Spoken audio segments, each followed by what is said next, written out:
for joining us for today's Ipsos webinar, exploring insights from our research and a showcase of best practices on how creativity can drive advertising effectiveness in the gaming sector.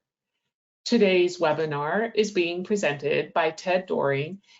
So now, without further ado, it is my pleasure to welcome Ted Doring, Senior Vice President and Service Line Lead of Ipsos's Creative Excellence team in Canada. Ted, you have the floor.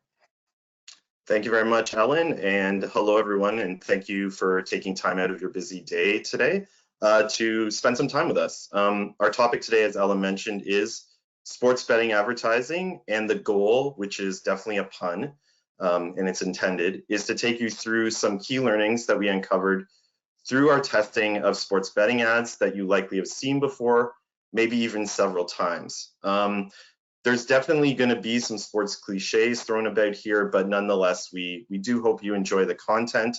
I am going to go off camera until the end, just because there are some videos in our talk today, and I want to make sure that they work effectively. So I'm just going to go off camera. All right, and then we'll get going. So first off, a bit of quick information about Ipsos and myself. So Ipsos, if you don't know, is a global market research firm with offices all over the world, including Toronto, which is where me and my team sit. We have tested hundreds of thousands of ads across different sectors over the various years. As Ellen mentioned, my name is Ted. I do lead the Creative Excellence service line for Ipsos Canada. I've been around market research though all my life, as my dad also worked in the industry, and I've been with Ipsos for 15 years this September and have been testing ads for close to a quarter century, which sort of dates me, but there you go. In terms of sports, I've lived near Toronto all my life, so I'm a big fan of Toronto sports teams. For example, the Toronto Maple Leafs, which, you know, after last night's Game 1 performance, enough said, but at least I've seen the Toronto Blue Jays win 2 World Series and the Toronto Raptors win an NBA championship in my lifetime. So living in Ontario, when I started seeing all the advertising for sports betting companies during sports commercial breaks over the past year, I guess it is now, an idea was born. Which brings us to why you're all here today. So after the legalization of online sports betting in Ontario almost a year ago now, the market was flooded with advertising from key players. So we were interested in understanding consumer reaction to some of the ads and whether key themes and learnings emerged as it relates to this sector. So given this sector, these objectives, we chose and tested 6 ads via Creative Spark, which is our flagship online creative testing solution. You will see the tested ads on screen as I'm talking. There's purposely no sound. There's going to be no sound in any videos I show today, so don't feel the need to adjust your set or feel anything's wrong overall. So the ads we chose were ads that we were seeing frequently in market, and ones that had a mix of both celebrity spokespeople and everyday people overall. All told, we tested 2 PointsBet ads, a BetMGM ad, a BetRivers ad, a ScoreBet ad, and a FanDuel ad. We tested the ads in English Canada among those 18 to 65 who had an interest in sports and sports betting. The sample was 60% male and 40% female. We did open up the interviewing to regions outside of Ontario for efficiency, but that said, close to 70% of the sample were Ontarians, and the results for Ontarians are very consistent with the total sample. And for those of you here today who may not live in Canada or who may work in a different sector rather than gaming overall, we still feel these learnings can help you accelerate your brand growth. So we hope you stick around as we take you through the results. Before we jump into the results, let's take a step back quickly and ask what makes for an effective ad. At Ipsos, we use the following principles to understand ad effectiveness. 1, does the ad make an impression? And 2, does it have the potential to change behavior? And what we mean by making an impression is how much potential does the ad have to be, 1, remembered? So do people remember the ad? And do they remember the brand? So are they making a correct link to the brand that's being advertised? By behavior change, we mean how much potential does the ad have to change short and long-term choice for the brand. If we hit on both of these principles overall, that equals creative effectiveness. And we do know as campaigns get more creative, they get more effective. So creatively awarded campaigns deliver 11 times the return on investment versus non-awarded campaigns. And Cannes Lion Creative Marketer of the Year companies outperform the stock market by a factor of 3.5. At Ipsos, we know this too. Our creative effect index, which is the key number generated by our creative spark methodology, is validated to in-market sales. The higher the creative effectiveness index, the stronger the sales overall. So creativity does definitely drive business growth. And we believe in creative content development so much that we wrote a book on the subject. The book is called Misfits, and it explores that advertising which surprises, entertain, and is born of empathy for people, reflecting their challenges, their needs, their dreams, is most likely to deliver an increase in sales and market share growth. So the stakes are very high out there, and brands that embrace creativity will ultimately win.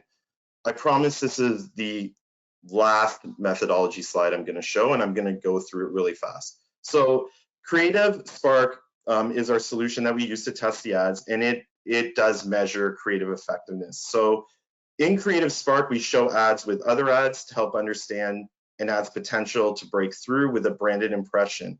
We understand this by asking a consumer to prove that they remember that they saw the ad and to type in the correct brand to prove that they got the brand.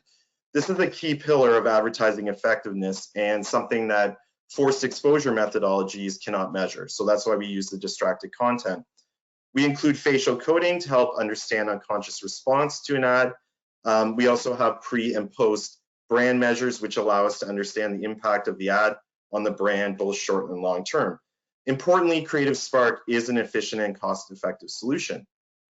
So that is my methodology spiel finished. So I did promise some sports references. It would be wrong if I didn't use any. So given Major League Baseball is now underway, a baseball diamond analogy seems apt. So going back to our principles, to generate creative effectiveness, an ad must round all the bases. So let's go through all those bases and figure out which each is overall. So first base is memorability.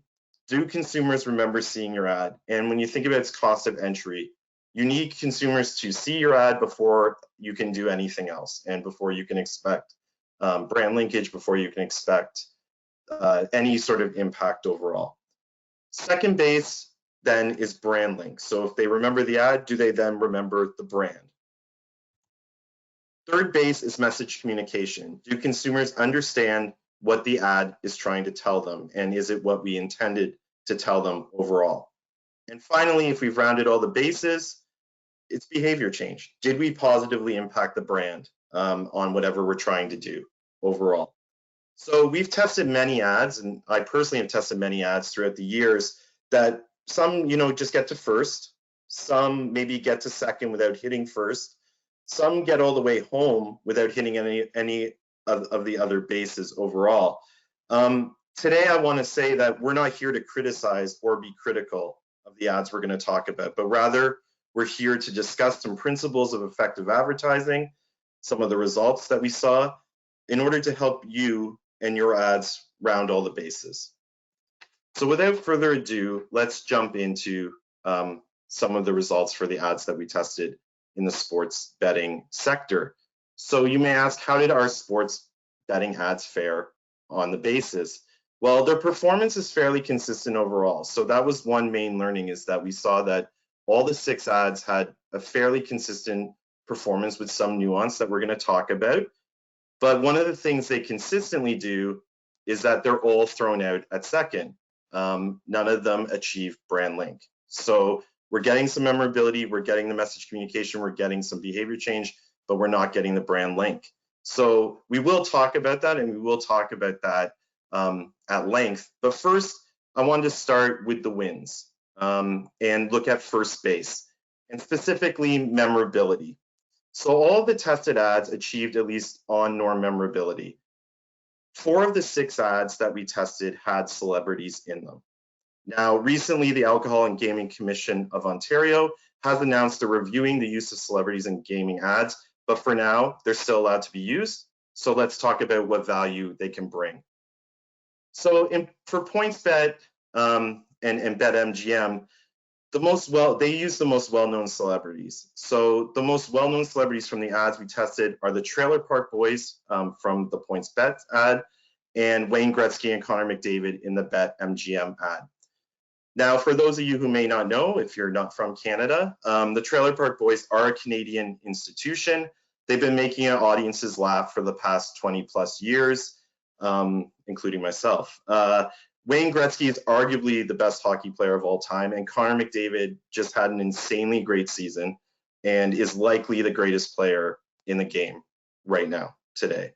So their notoriety helps to drive above average memorability and uniqueness for these 2 particular ads versus the Score Bet, who uses John Lovitz, and Bet Rivers, who uses Dan O'Toole. So one can argue that John and Dan, and I feel I can be on a first name basis with them just because I've had a lot of time with this data, are a little less popular than the Trailer Park Boys, Wayne Gretzky, and Connor McDavid. So John Lovitz was a star on Saturday Night Live, but he's been out of the public eye for a while. And Dan O'Toole hasn't been an anchor on TSN Sports Center in over a year. So these ads generate average memorability and average uniqueness overall. It's not to say that they're, again, poor performers, they're just average versus these other 2 ads.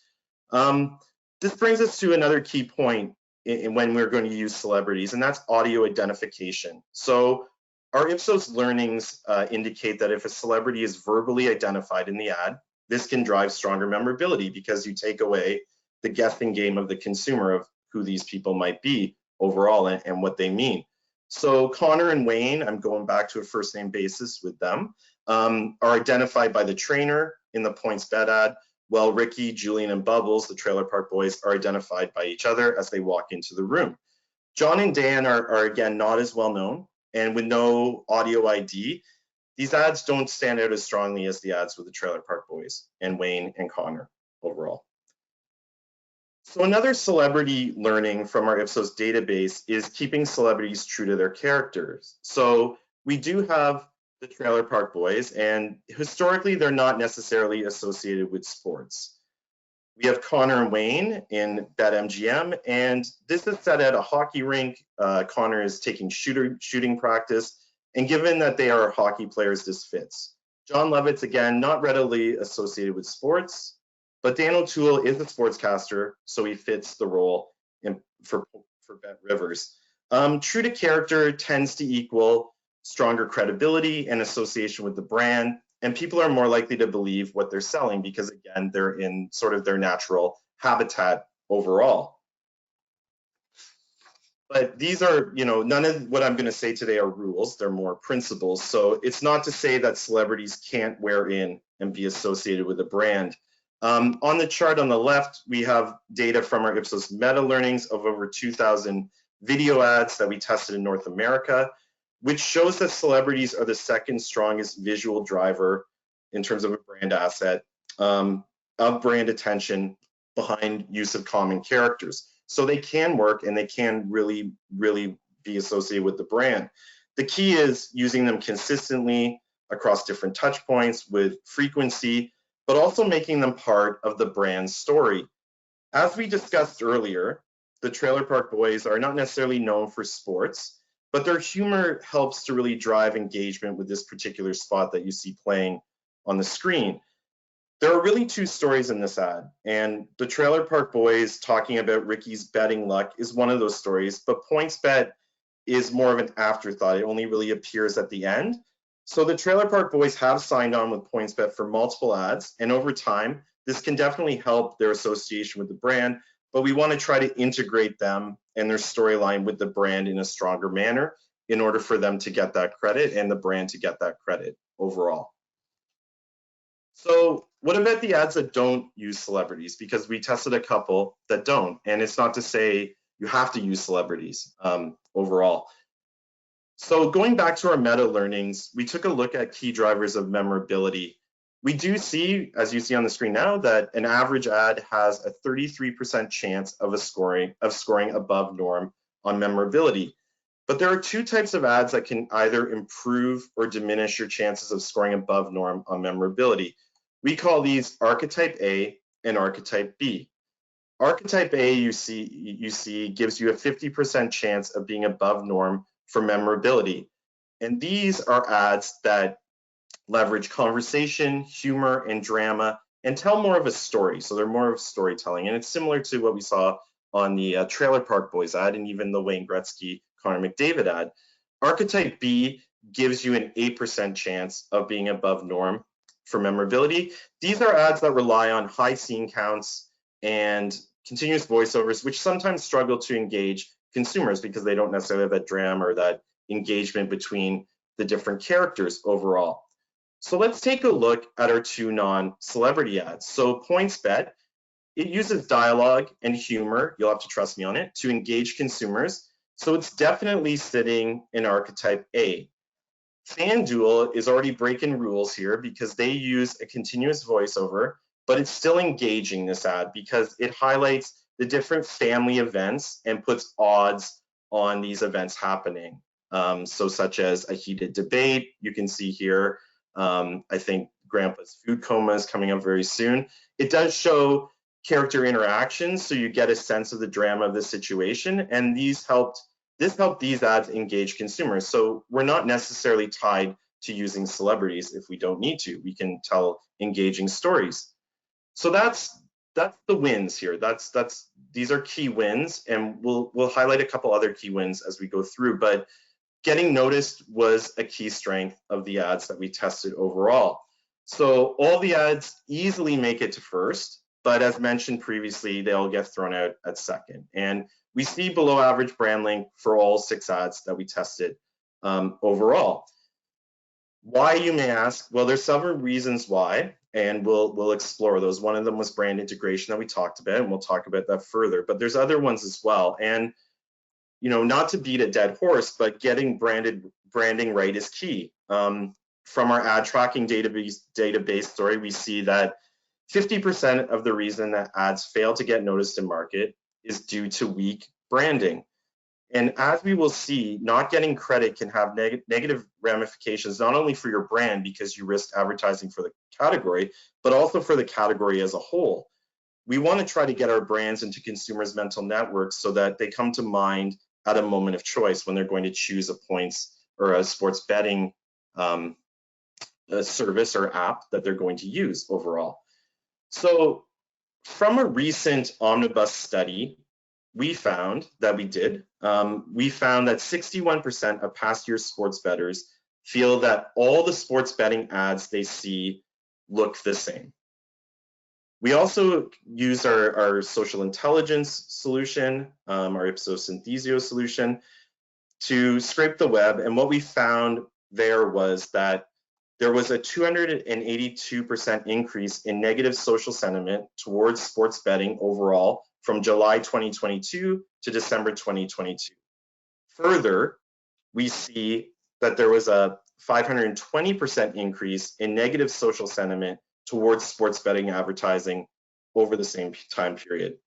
And then this is a consumer verbatim. I actively loathe sports betting based solely on the frequency of commercials that I'm seeing. And part of this is, yes, there was a lot of commercials. There are still a lot of commercials that are on during sports breaks for sports betting. But the lack of brand link for sports betting is, you can see, having a negative impact on the category as a whole because people aren't necessarily readily understanding what brand is being advertised.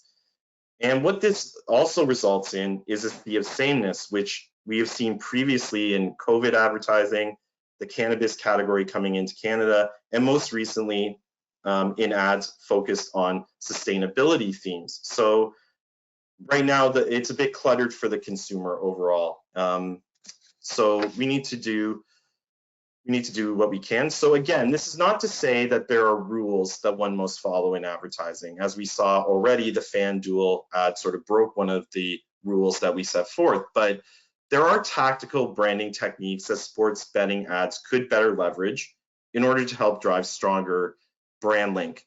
From this standpoint, the tactical standpoint, the ads that we tested don't necessarily sync up audio and visual cues. We call this CSAY, and many do not show any overt branding until the end, making the brand more of a director of the ad versus a star overall.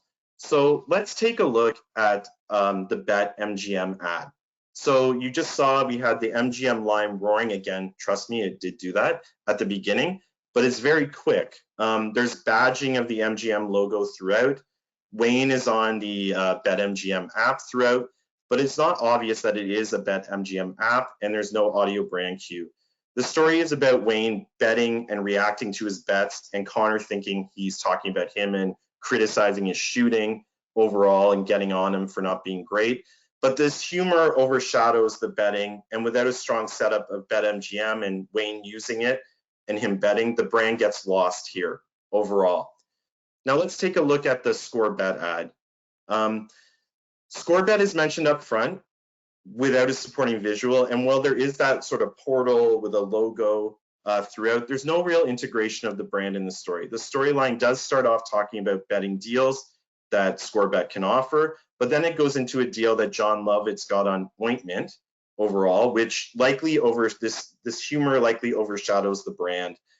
There's a visual at the logo at the end, but there's no audio reinforcement. So in both these ads, the brand is definitely present, but the brands are not well integrated into the stories, meaning that consumers can and likely are interchanging brands. And we saw that from some of the social intelligence work that we did. Overall, it's leading to some negative sentiment overall.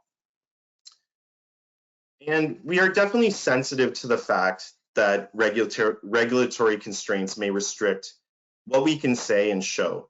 But building and leveraging brand assets is important in a regulated and potentially undifferentiated category. Aside from celebrities, some brands in the category do have the potential to leverage visual assets such as logos, colors, or parent brand assets. So we'll talk about a few of those now. For example, we'll go back to BetMGM.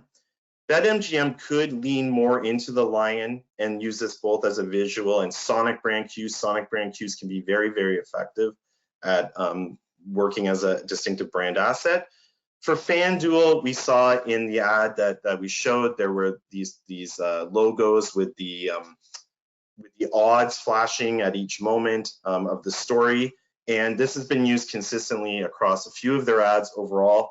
And this definitely could become a distinctive brand asset if they continue to use it consistently across the ads and maybe integrate the brand in a bit more of a stronger manner.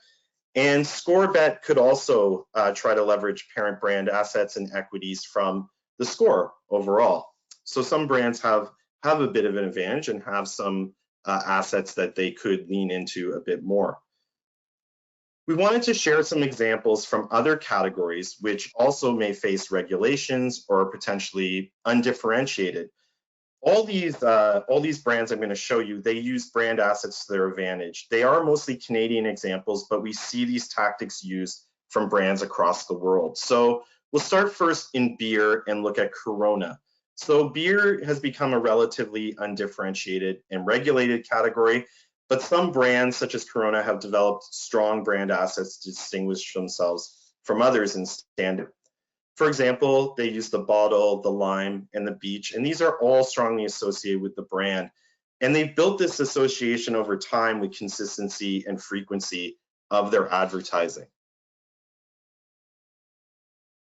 We'll next go to financial, which is another relatively undifferentiated category, but BMO has developed a strong brand asset in Lamore Morris from TV's The New Girl. He does not appear as himself, but as a BMO advisor in humorous scenarios across, I think it's several years now, that have really helped BMO ads generate a strong branded impression. And then we'll move into telco, which is another undifferentiated category. But TELUS has been running campaigns using critters such as the animals you see on screen on a white background for several years, and this creative style is now strongly associated with the brand. So again, brand assets can be leveraged, can be built over time, as these examples from other categories show us. So aside from developing and leveraging brand assets, sports betting brands can also look to develop a more distinctive voice. So when we put in some messaging statements into our test, consumers did play back that each brand was offering sports betting services, but no brand distinguished themselves on other attributes such as this brand makes me want to bet on sports, or this brand makes me want to sign up for the app, or even as a brand that is a good fit with my own self-image.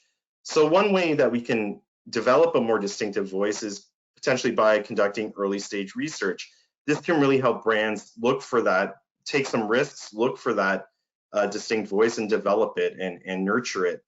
So having consumers evaluate idea statements, for example, can really help sports betting brands understand early on if they have something distinctive to say, aside from we offer betting services, that fits with their brand, is credible, and motivates consumers to take action. And we know that starting early works, as we do see a strong correlation with overall creative effectiveness. So again, going back to the Corona example, their communication platform is built on the ritual of relaxation. It's usually at a beach and when socializing with friends. Dropping the lime into the bottle of a Corona evokes this creative idea almost automatically. So again, it can be done, and it can be done in categories where we face some regulation and potential undifferentiation. So I mentioned there were more wins, so let's get into those. So despite the branding issues, sports bettors in Ontario are definitely interested in what the sports betting companies that we did testing on have to offer. We saw that all ads managed to drive strong short-term impact, and most delivered new news. Again, it's a fairly new category, so people are recognizing that this is a new category and they understood what people were saying was new. But again, in order to realize that home plate impact, we need more consumers to take away the specific brand being advertised. So 3 of the 6 ads we tested featured female characters. Going back to our omnibus results, we saw that 44% of past 12 months sports bettors in our sample were female. And again, 40% of our sample for each of our tested ads were female. So we need to ensure that female characters are being represented in a positive, respectful, and appropriate manner. We can see that our tested ads could do a better job of this overall. We did do a recent Ipsos POV. It is on the in the handout section, so welcome you to download that and take a read of it. It examined the portrayal of women in advertising across several different countries, and it did show that ads that represent female characters in a positive manner tend to generate stronger short and long-term brand impact. So this is something to keep in mind when developing future sports betting ads featuring female characters overall. Well, we have now reached the bottom of the 9th, the end of the 3rd period, and the end of the 4th quarter all at once. So before we head to the exits, we wanted to highlight the key takeaways from our study and our talk today for you. So first, if we're using celebrities, identify them, try to keep them true to character. If we're not using celebrities, strive to tell an engaging story through using humor, drama, and character interactions in order to drive memorability. Second, and perhaps maybe the most important thing we talked about today, is to achieve strong branding, really try to develop and leverage distinct assets, try to integrate the brand into the story, and try to develop a unique POV so that your brand can stand out from the others overall and will not get lost in the sea of sameness. And certainly, last but not least, we want to ensure female characters are represented in a positive manner in order to maximize brand impact. So I thank you again for your time today. Again, we really appreciate it. We know things are busy, so we're glad you chose to spend a bit of time today with us overall. I see we do have some time for some questions overall, so I'm going to see if any have come in. Okay, just checking. All right, so we do have a couple, and we can get to those right now. And any questions that come in afterwards that we don't get to, we will definitely answer via email after the webinar. So the first question coming in is, our company rarely has enough time in our advertising creative process for testing. how would we work something like this in, and how long does it take to get results? So that is a good question. The Creative Spark solution that we did this testing, that we used for this testing, we're talking we can get results within days versus weeks. It depends on incidence levels, region, that sort of thing. But even lower incidence targets, we can still turn around results within, I'd say, 3 to 5 days after receiving the ads and the survey. So it does not take long to get results. And if we have a bit of upfront planning, we can definitely schedule some time in. Okay, so the next question is this method only good for finished and produced ads? That's a good question, because that's what we did show today. How can we test? So that's the first question. So that question, the answer is no. We can use Creative Spark for animatics, for finished ads, close to finished ads, digital ads, out-of-home ads, print ads, campaigns. So it can test the gamut of different ads, and all the ads are shown in distracted content. So we show, if we're testing an ad on YouTube, we would show it in a YouTube environment so we can understand the context with which it's in. So we can definitely test more than just finished produced ads. And another question, how can we test ideas earlier in the process to know if we're getting the creative and branding right? So I talked about this briefly, but we do have solutions that can test idea statements, early, really rough creative. Again, we're talking, days or a couple weeks for that process overall, because we may want to layer in some qualitative in that process. But we can definitely test ideas earlier in the process, again, to see if we're getting the creative and branding right. In fact, we do recommend it if you have the time, that you should do that overall. So thank you very much for those questions. So thanks for those questions. As I mentioned, if other questions come in, we will definitely get back to you via email, those questions. And I see we've ended about 10 minutes early. So I'm going to give you 10 minutes of your time back for your busy afternoon. And again, I thank you again for taking the time out. And I will say, go Leafs go, for those in Toronto. And hope you all have a great day. I'm going to throw back to Ellen just for some closing remarks. Thank you, Ted, and thank you everyone for joining us. And at any time, we always welcome the opportunity to speak with you directly, so please feel free to reach out. That now concludes today's Ipsos webinar. Have a wonderful day, everyone. Thank you.